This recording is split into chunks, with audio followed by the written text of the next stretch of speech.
The night shift at the emergency room near the naval base was a heavy blur of adrenaline and sterile scents. A Navy SEAL team had just burst through the doors, rushing their wounded brother into surgery. The tension was thick, but controlled. In the corner, a new nurse worked silently, adjusting IV drips and checking monitors.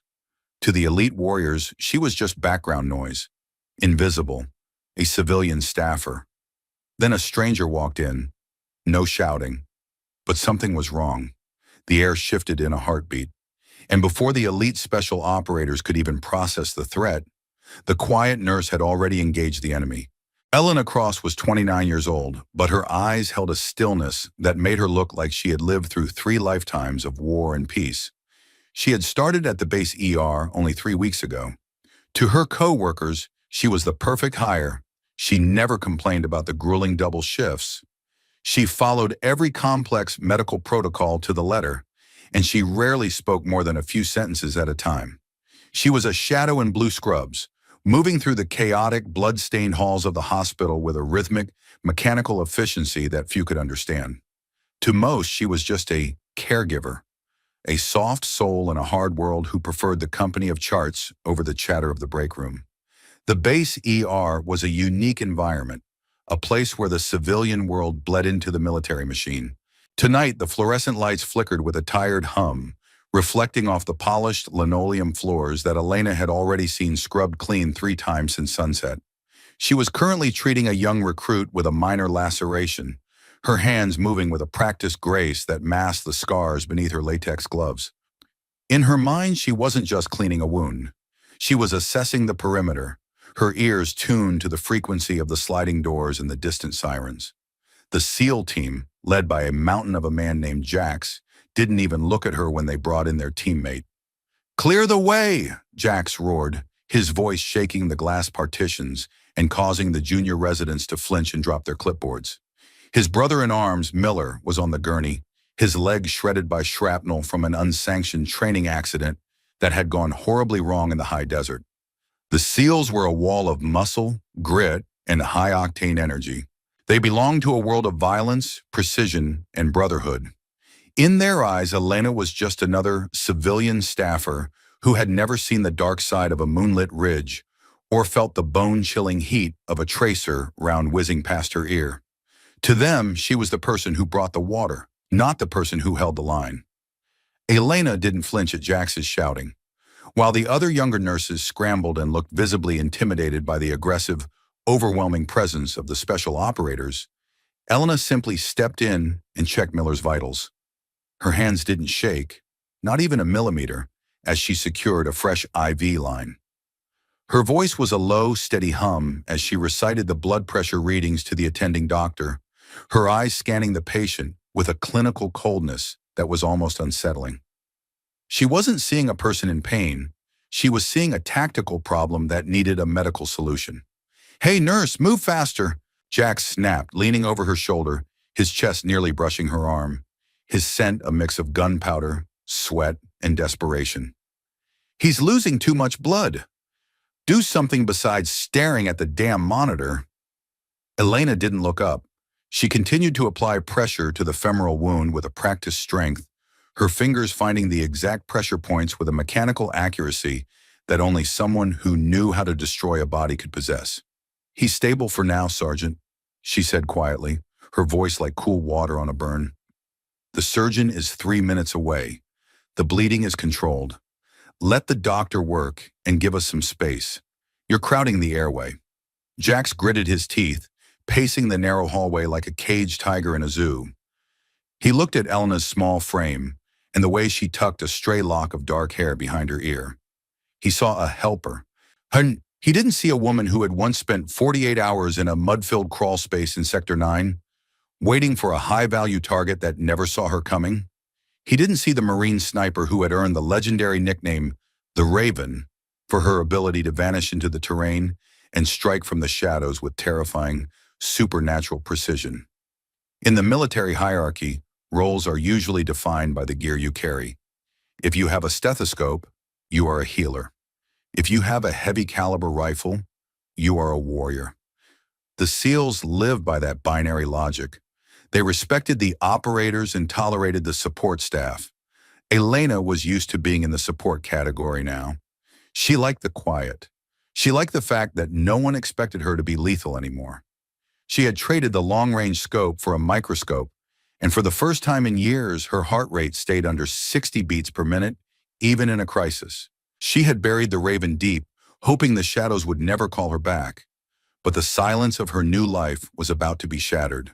Not by a battle in a far-off desert country, but by a crack in the security of the very place they thought was a sanctuary.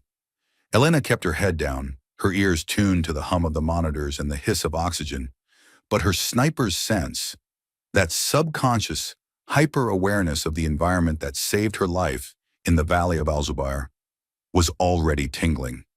She felt a draft from the secondary entrance that shouldn't be open after 2,200 hours. She heard a footstep that didn't match the frantic, squeaky pace of the medical staff. It was too heavy, too deliberate. The world was about to get very loud, and the SEALs were about to realize that the most dangerous person in the room wasn't wearing a uniform. If you think people are often underestimated based on their current role, comment, "That is unfair." The trauma bay was a whirlwind of activity as the doctors prepped Miller for an emergency transfer to the OR. The SEALs were huddled in the waiting area, their backs turned to the main entrance, their focus entirely on the status of their fallen friend.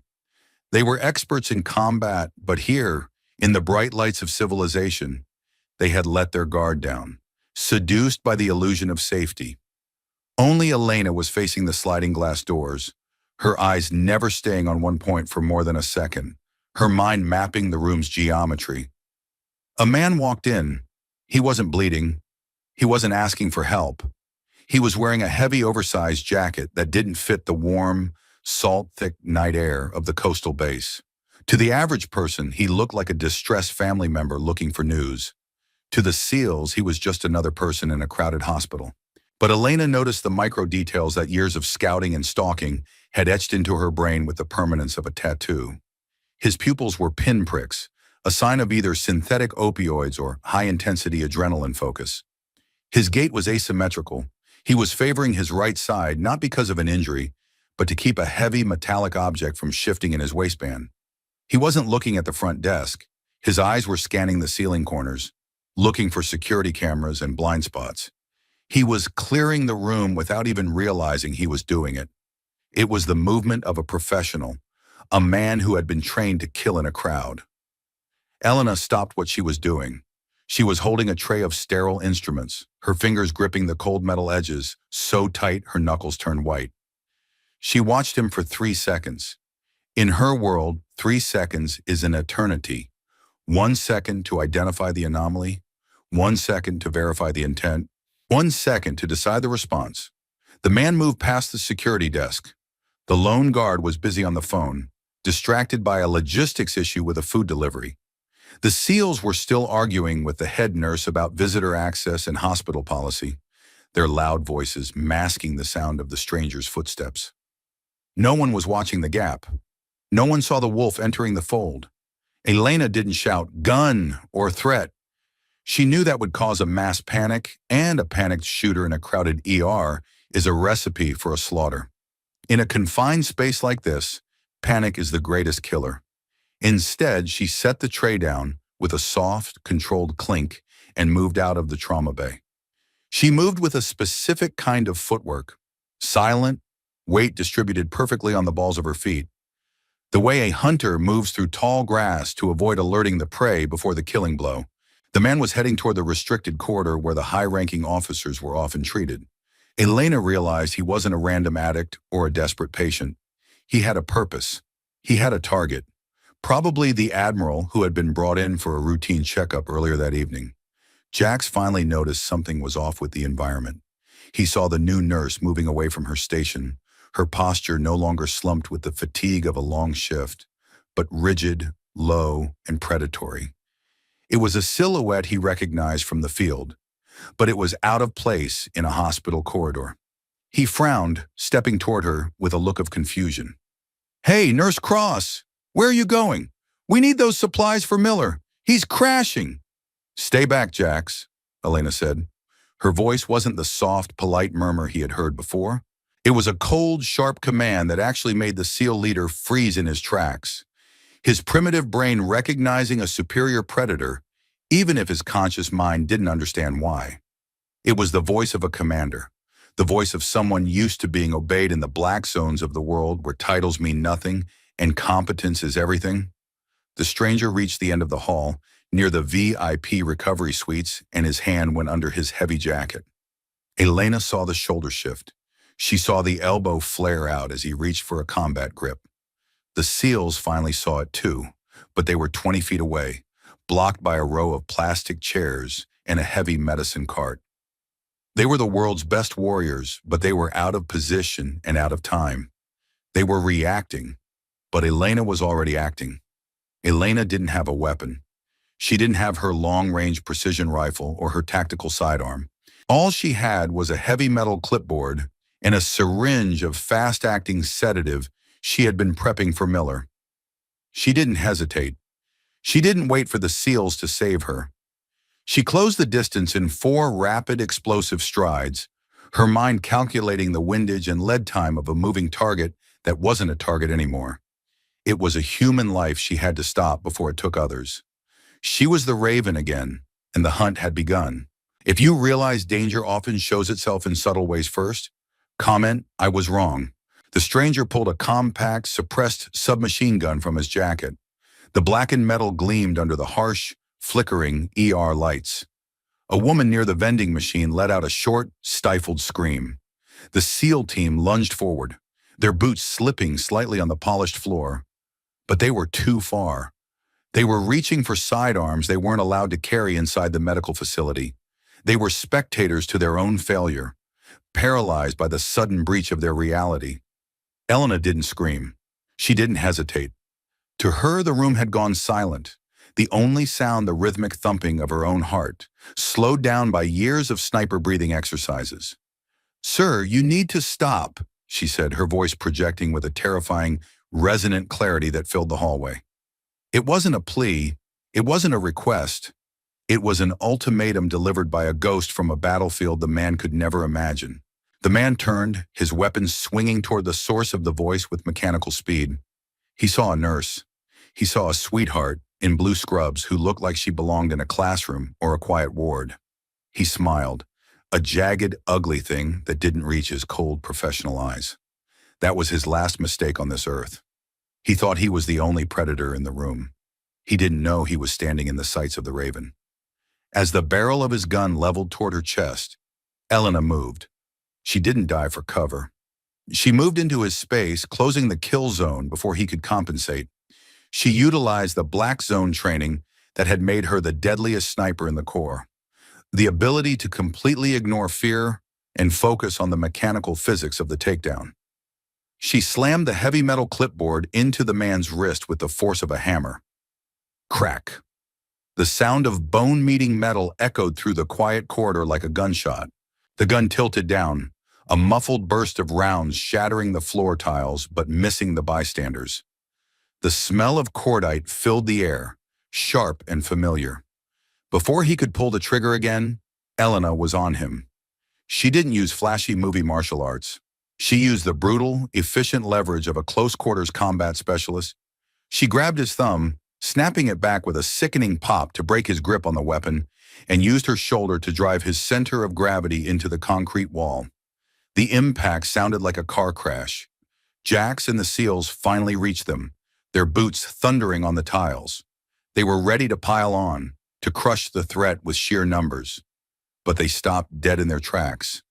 They stood there stunned, watching as the quiet nurse applied a rear-naked choke that was so perfect, so textbook clean, that the man was losing consciousness in less than 4 seconds.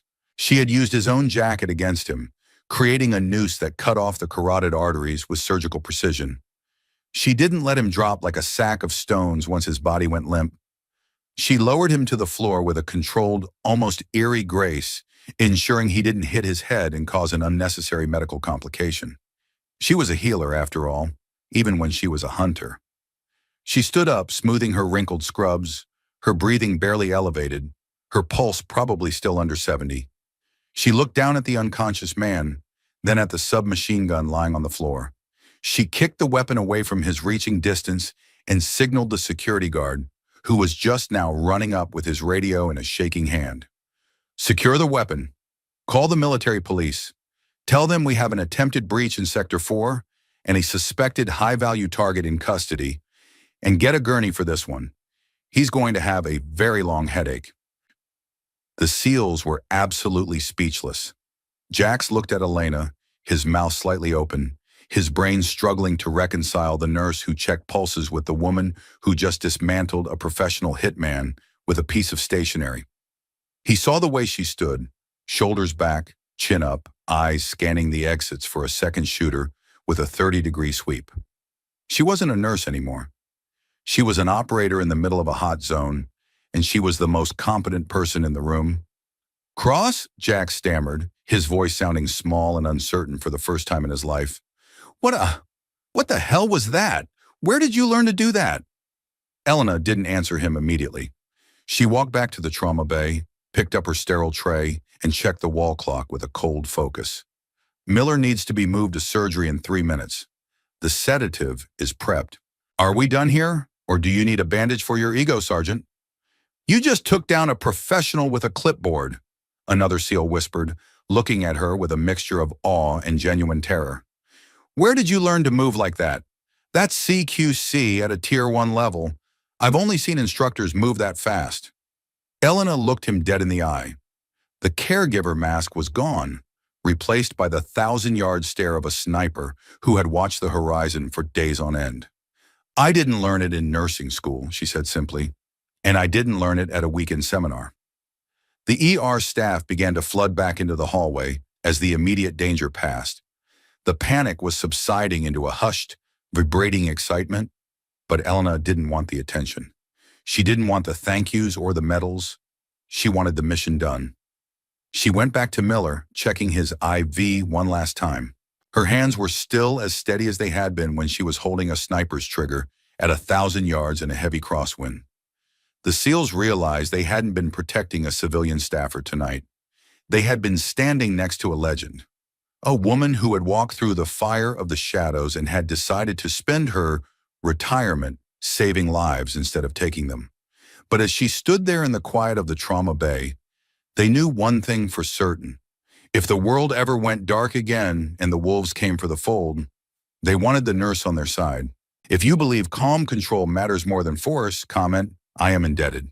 An hour later, the hospital was crawling with military police, investigators from the Naval Investigative Service, and high-level base commanders. Miller was in surgery, and the preliminary report from the OR was positive. He was going to keep his leg and eventually walk again, though he'd have a hell of a story to tell.